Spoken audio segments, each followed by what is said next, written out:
Hello everyone and welcome back to my channel. It's been a while. I didn't expect to wait 2 weeks, almost 2.5, to make my next video.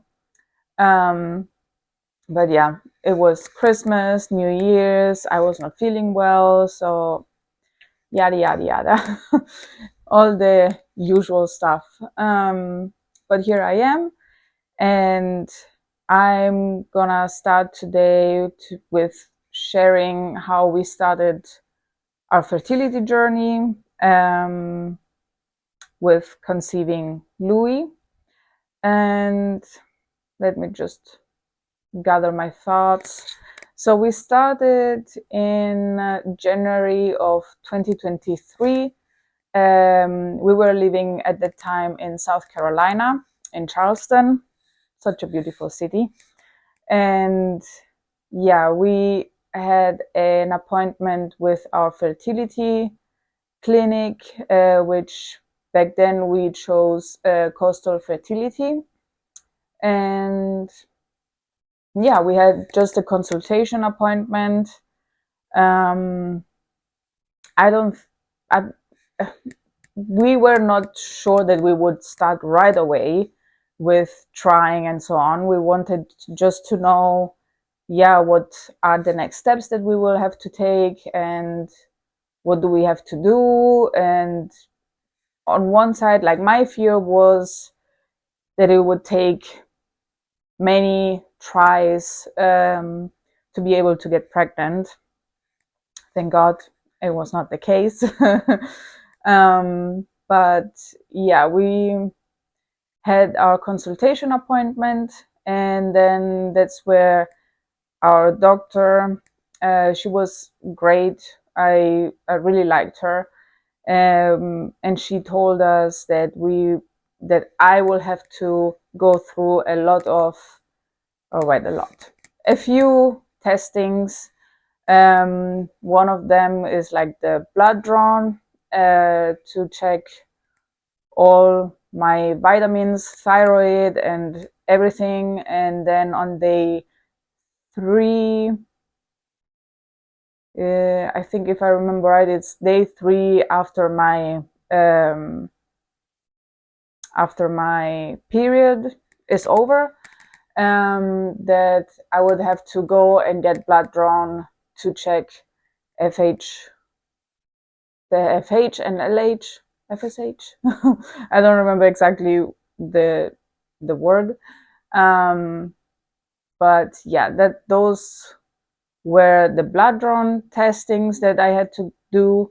And then it was optional, but she recommended to do a saline test. That means they injected saline water in my uterus and basically would pump up my uterus and see where the water goes and see if the fallopian tubes are open and if everything looks fine, which thank God it did.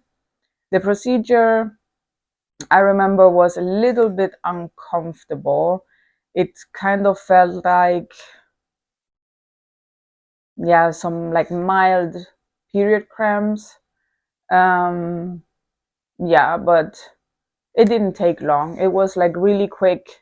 I remember being a little nervous about it, because it doesn't happen often that someone injects water in your uterus. But it was really not a big deal.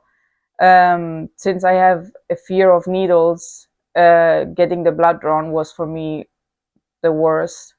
Although with all the blood drowns that I got back then, I think I got pretty used to it. So yeah, that was the start. Oh, and genetic testing. They want to test my genetics to see if there is any mutations or something like that I am carrying, or that I am a carrier, or that I have. I think I remember being a carrier of two genetics anomalies, let's say, or mutations. And that is very important because the donor sperm, they also go through this same testing, and usually they all do. And on that, you can see if the donor that you're picking has the same genetic anomaly or mutation that you have. The chance that your baby is gonna get it are really high. So we found a donor that had no genetic mutation at all, which was nice. So yeah, that's definitely an important one. I think that I remember that it was also optional, but very, very, very recommended. And we just did it all.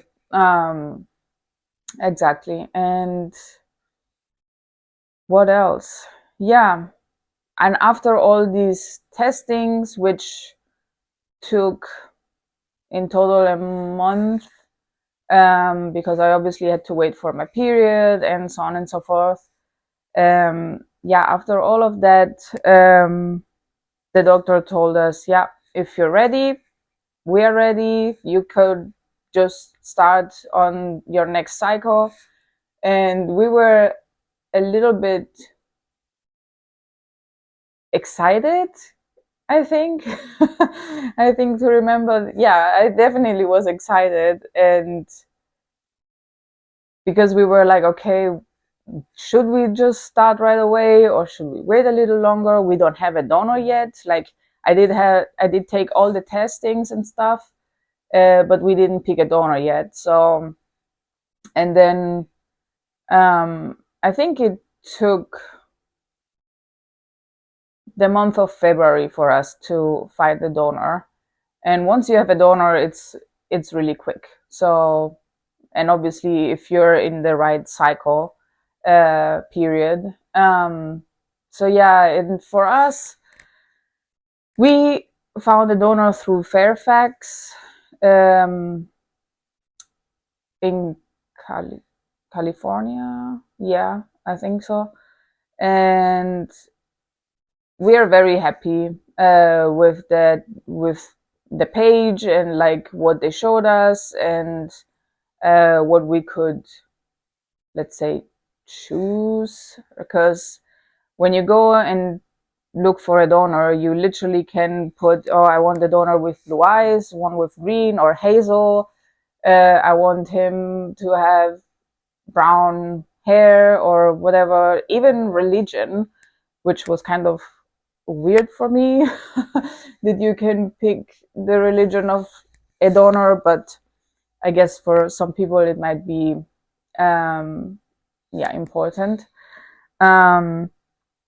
The height. So yeah, there were a lot of things that you could choose from. We really didn't have a big filter thing. Like I think we just did like blue eyes because my wife has blue eyes, and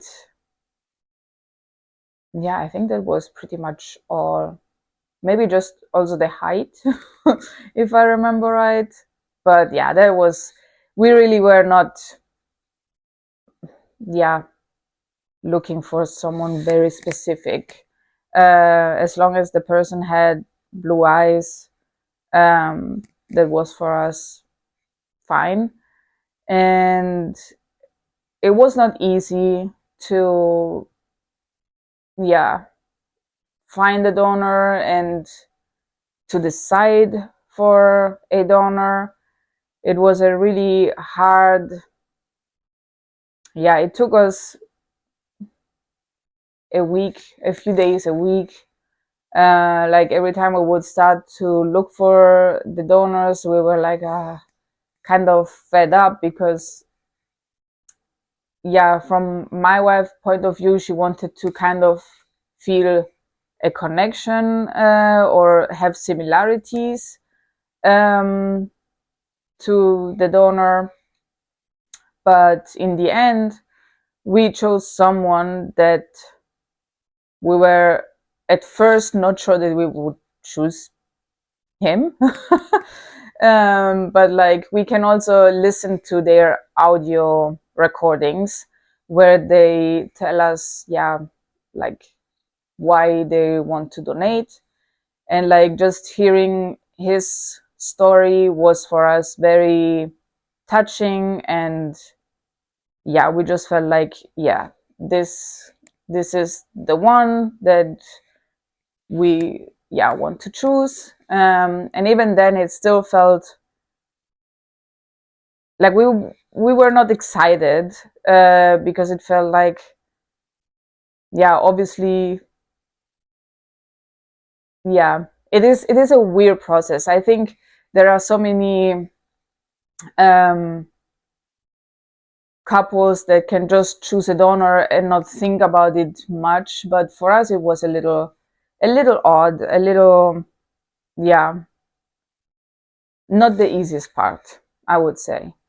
But yeah, once we bought the sperm and settled with our feelings and thoughts, we just started to be so excited. And my God, we have the most wonderful little boy now. Like, he's amazing. And I am, yeah, I couldn't be happier.